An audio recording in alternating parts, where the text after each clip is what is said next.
நட்சத்திர கனவுகள் அத்தியாயம் 44. அன்று விடுமுறை நாள். அதனைத் தொடர்ந்து வார இறுதி வருவதால் எங்கேயாவது வெளியே ஷாப்பிங் சென்று வரலாம் என ருத்ராவின் தோழி கூற அவளும் சரி என்றாள். அடுத்த மாதம் நிகழப்போகும் உறவினரின் திருமணத்திற்கு சாரி எடுக்க வேண்டும் என்ற தோழி கூறியதும் டெக்ஸ்டைல் ஒன்றிற்கு சென்றனர். அங்கே ருத்ராவும் அவளின் தோழியும் உடையை தேர்ந்தெடுக்க ஏதோ தனக்கு தெரிந்த குரல் கேட்பது போல் உணர்ந்தவளோ திரும்பினாள். அவள் சற்றும் எதிர்பார்க்காத நிகழ்வாய் இளந்திரையன் நின்றான். ஒரே ஒரு நொடி அவன்தானா என்ற எண்ணம். ஏனென்றால் பெங்களூர் சென்று விட்டான் என தந்தை கூறினாரே, இங்கு எப்படி நினைத்துக் கொண்டு கண்டவாறே இருந்தாள். அப்போது பணியாளர்கள் கேட்ட கேள்விக்கு அவனோ முகம் மலர்ந்து, அதுவும் மனைவி என பெருமையாக பேசி புடவை எடுக்கவே ஏக குடுப்பில் முறைப்போடு நின்றாள் ருத்ரா. அனைவரின் முன்னே தன்னை நிராகரித்த செயல் இன்னும் நினைவிலே இருக்க, அப்போ அவளை அந்த அளவுக்கு பிடிச்சிருக்குன்னா என் மனசுல ஏன் காதல வர வச்சான்? வீட்டுல கேட்கும் போதே சொல்லிருக்க வேண்டியதானே.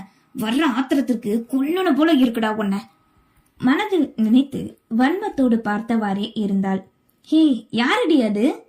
தோழி கேட்க, தெரிஞ்சவனா ஒரு காலத்துல இருந்தான், பற்களை கடித்து கொண்டு கூறினாள். ஒரு வழியாக போராடி அழகான லைட் ப்ளூ வண்ண சாஃப்ட் சில்க் சாரி ஒன்றை தேர்ந்தெடுத்தவன் அதனை பில் போட்டு அங்கிருந்து திரும்ப எதிரே வந்து நின்றாள் ருத்ரா. ருத்ரா, நீயா? What a surprise! நான் இங்க உங்க முன்னாடி வந்து நிப்பேன்னு எதிர்பார்க்கல. ஆமா, நீ எப்படி இங்க? ஓ, நான் ஏன் சென்னையில இருக்கேன்னு கூட தெரியாம ஒரு காலத்துல என் கூட கான்டாக்ட்ல இருந்தீங்களோ?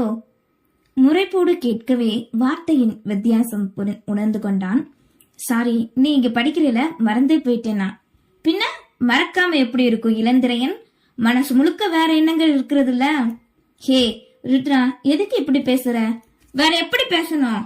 இளாத்தான் எப்படி இருக்கீங்க, என்ன பார்க்கவே மாட்டேங்கன்னு கொஞ்சிக்கிட்டு பேசணுமா? அப்படி பேச போய் தானே என்ன ஒரு பொண்ணாவே மதிக்கல. எல்லாம் ஏன் தப்பு. பெத்தவங்க சொன்னாங்க, பெரியவங்க சொன்னாங்கன்னு உங்க மேல ஆசைய வளர்த்து, அதுவும் நீங்களும் என்ன நேசிக்கிறீங்கன்னு நினைச்ச என் முட்டாள்தனத்தை சொல்லி என்னையே அடிச்சுக்கணும். ஆமா, என்னை விட அந்த மதிக்கிட்ட என்ன இருக்குன்னு இப்படி ஒரேடியா விழுந்துட்டீங்க? தாங்கள் இருக்கும் இடம் என்ன என்றும் புரிந்தும் ருத்ரா ஆத்திரமோடு பேச, ஸ்டாப் இட் ருத்ரா, மதிய பத்தி பேச உனக்கு எந்த தகுதியும் இல்ல. அவனும் விரல் நீட்டி எச்சரிப்பது போல் கூறினான். தகுதியா? அது உங்ககிட்ட இருக்கா மிஸ்டர் இளந்திரையன்? ஏய், என்ன? ஏய், நான் நினைச்சா ஒரு நிமிஷத்துல உங்க தங்கச்சிய வீட்டை விட்டு விரட்ட முடியும். செய்யட்டா அப்படி? என்ன பிளாக்மெயில் பண்றியா? உன்னால என்ன பண்ண முடியுமோ பண்ணி பாரு போ. இப்ப கூட சிறப்பா என் தங்கச்சிக்கு வளகாப்பு நடக்குது, உன்னால தடுக்க முடிஞ்சதா? இல்ல இல்ல, உன்னை விட அதிக உரிமை உன் வீட்டுல இப்போ என் தங்கச்சிக்கு தான் இருக்கு. ஆமா, நீ எல்லாம் என்ன பொண்ணு? ஏதோ நான் உன்னை வருஷ கணக்கா காதலிச்சு ஏமாத்துன மாதிரி பேசுற. என்னைக்காவது ஒரு நாளாவது நானா பேசியிருக்கேன் உன்கிட்ட? இல்ல உன் முகத்தை தான் நான் பாத்திருக்கேன்னா சொல்லு. நீயா என் மேல ஆசைய வச்சுக்கிட்டா நான் என்ன பண்ண முடியும்? அப்புறம் எதுக்காக என் அப்பா கிட்ட வாக்கு கொடுத்தீங்க? என் மகளை கட்டிக்க சம்மதமானு கேட்கும் போது எதுக்கு சரின்னு சொன்னீங்க நீங்க? இங்க பாரு, அது அன்னைக்கு ஒரு சந்தர்ப்ப சூழ்நிலை சொன்னேன். ஆனா உன்னை நேசிச்சோ விரும்பியோ இல்ல. அதுக்கு முன்னாடி நான் உன்னை பார்த்தது கூட கிடையாது. கொடுத்த வாக்க காப்பாத்துறதுதான் நேர்மை. ஆனா இங்க கூறியவளோ வெற்றி புன்னகை ஒன்றை இலக்காரமாக வீசினாள். ஹே ருத்ரா, என்ன பண்ற நீ? வா போகலாம், எல்லாரும் நம்மளைத்தான் பாக்குறாங்க கூறிய தோழி அவளை இழுத்து கொண்டு செல்ல முயன்றாள். நீயும் அந்த மதியம் எப்படி சந்தோஷமா இருக்கீங்கன்னு பாத்துறேன் விஷமத்தோடு கூறிவிட்டு செல்லவே அசுத்த காற்று வீசி சென்றதை போல் நினைத்து அங்கிருந்து சென்றான் இளந்திரையன். மாலை நேரம் நெருங்க வீட்டில் இருந்த அனைவரும் கிளம்பி ஹாலுக்கு வர, அங்கே ஆதியும் இருக்க தமிழ்ச்செல்வியும் தானும் இவனும் முன்னே சந்திக்கவில்லையே என்பது போல் நடந்து கொண்டாள். லைட் கிரீன் கலர் நிறத்தில் வேலைப்பாடுகள் கொண்ட லாங் டாப் அணிந்து மெல்லிய துப்பட்டாவை ஒரு புறமாய் தமிழ்ச்செல்வி போட்டிருக்க, அவளுக்கென்று வடிவமைத்தது போன்ற கச்சிதமாய் பொருந்தியிருந்த உடையும் அவளின் அழகினையும் மற்றவர்கள் அறியாது கண்டு கொண்டான் ஆதிரன். காலையில் அவள் படபட பட்டாசாய் பொறிந்து தள்ளிவிட்டு சென்ற பின் அப்போது அவளின் மீது கோபம் இருந்தாலும் அந்த செயலோ மனதிற்குள் புதைந்து கொண்டது. இதற்கு முன் தங்கையை தவிர எந்த ஒரு மங்கையும் வெகு அருகில், அதுவும் உரிமையானவள் போன்று தன்னை தொட்டு மைவிழிகள் கவர யாரையும் கண்டதில்லை. ஆனால் தமிழ்ச்செல்வியின் செய்கை என்ன சொல்வது என்றே தெரியவில்லை. பார்க்க பார்க்க தெவிட்டாத ஓவியம் என்பது போலே ஆதிரன் விழிகளுக்கு தெரிந்தான். கிளம்பலாமா? இப்ப போனாதான் சரியா இருக்கும் பசுபதி கூற அனைவரும் சரி என்றனர். அங்கிருந்த மண்டபத்திற்கு கிளம்பி விட்டனர். தேவாவு யாருக்கோ குறுஞ்செய்தி ஒன்றை அனுப்ப ஆளுக்கு ஒரு காரில் ஏறி மண்டபம் வந்தடைந்தனர். இறங்கியதுமே அவர்கள் செய்த வேலைப்பாடுகளைக் கண்டு பிரமித்து போய் நின்றனர். பட்டு கம்பாங்களங்களின் மீது வண்ண விளக்குகள் ஜொலிக்க, எங்கு திரும்பினாலும் மலர்கள் அலங்காரம் என்று யுகமே கடந்தாலும் மறவாதது போல் செய்திருந்தனர். ஆட்கள் யாரும் வரவில்லை. முதலில் வந்தது இவர்கள்தான். சம்பந்தி, நீங்க வாங்க, வந்து உட்காருங்க, கொஞ்ச நேரத்துல எல்லாருமே வந்துருவாங்க கூறியவாறு சங்கரமூர்த்தியின் குடும்பத்தை அழைத்து வந்து அமர வைத்தனர். அதித்திக்கு அலங்கார பெண்கள் சரியாக அந்த நேரம் வந்துவிட உடன் யாழ்மதி, தமிழ்ச்செல்வி மூவருமே மணமகள் அறைக்கு சென்று விட்டனர். ஏனே, எவ்வளோ பிரம்மாண்டமா பண்ணிருக்காக பாத்தியா? மகாலட்சுமி வியப்போடு கேட்க, விஷாலாட்சிக்கு அந்த எண்ணம் தான் இருந்தும், ஆமா, பெரிய ஏற்பாடு, நம்ம நினைச்சாலும் இப்படி பண்ண முடியுமே, பணக்காரத்தனத்தை வெளிச்சம் போட்டு காட்டுறாங்களாம் பொறுமலோடு கூறினார். அமைதியா இருடி, வாயை மூடிட்டு, நான் போய் இலா எப்போ வரான்னு கேட்டுட்டு வந்துடுறேன். கைபேசியை எடுத்துக்கொண்டு அவர் சென்றுவிட தேவாவோ மணமகன் அறையில் கோட் ஷூட் உடையணிந்து தயாராகி கொண்டிருந்தான். நேரம் செல்ல ஒரு சிலர் வர ஆரம்பிக்க அவர்களுக்கு தங்களின் சம்பந்தியை அறிமுகப்படுத்த ஆரம்பித்தார் பசுபதி. தெரிந்தவர்கள், மருத்துவமனையில் வேலை பார்ப்பவர்கள், அதித்தி, தேவாவின் விருந்தினர் என வந்து கொண்டே இருந்தனர். அழகான தேவதையாய் அதித்தி ஜொலிக்க யாழ்மதியின் கைபேசி ஓசை எழுப்ப ஆரம்பித்தது. புதிதாக நம்பரை கண்டு எடுத்துக்கொண்டு வெளியே வர அழைப்பு துண்டித்து விட்டது. யாரது?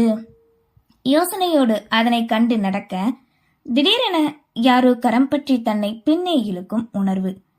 பட்டண திரும்பினால் அங்கே இளந்திரையன் நிற்பதை கண்டவளுக்கோ இன்ப அதிர்ச்சி.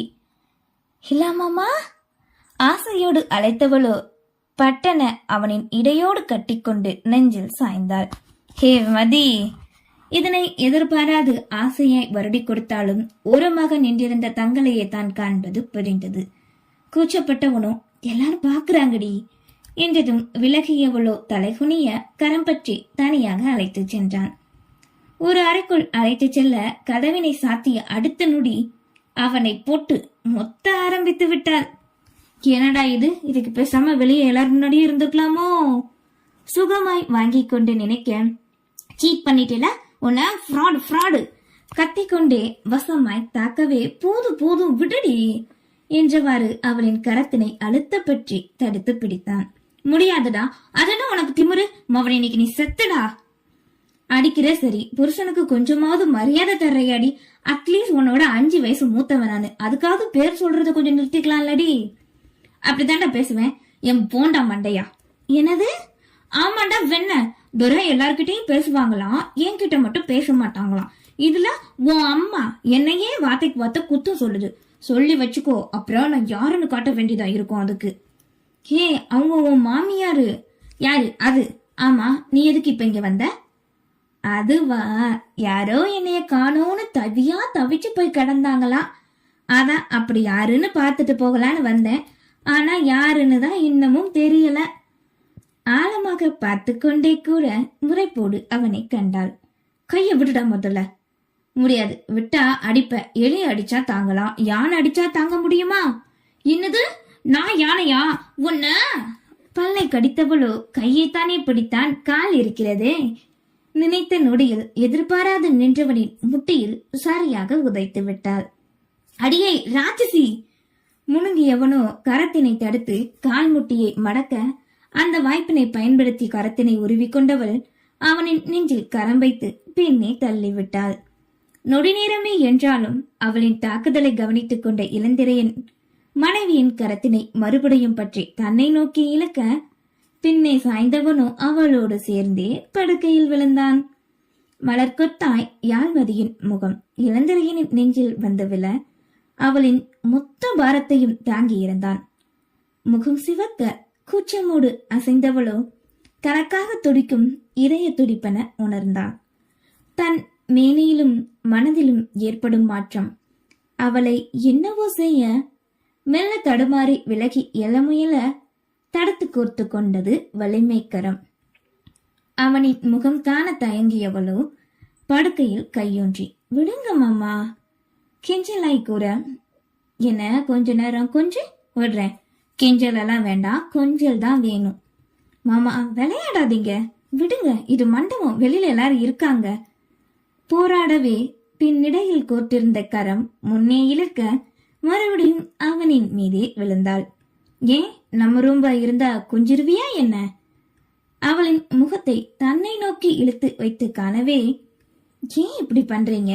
எப்படி அதனடி திட்டினா அடிக்கணும்னா மட்டும் ஹை ஸ்பீடுல இருக்க, இப்ப மட்டும் வார்த்தையே வரமாட்டேங்குதே, சொல்லு, பதில் சொல்லு, விடுறேன் என்றான். நிமிர்ந்து அவனின் விழிகளைக் கண்டு தன் நேசத்தை அவனிடம் காண முயன்றவளோ, ஐ மிஸ் யூடா. விழிகள் கலங்க முகமோ இலக, இது போதுமே, வேற என்ன வேணும் எண்ணியவனோ தன்னோடு குதூகலமாக அணைத்துக் கொண்டான். நன்றி.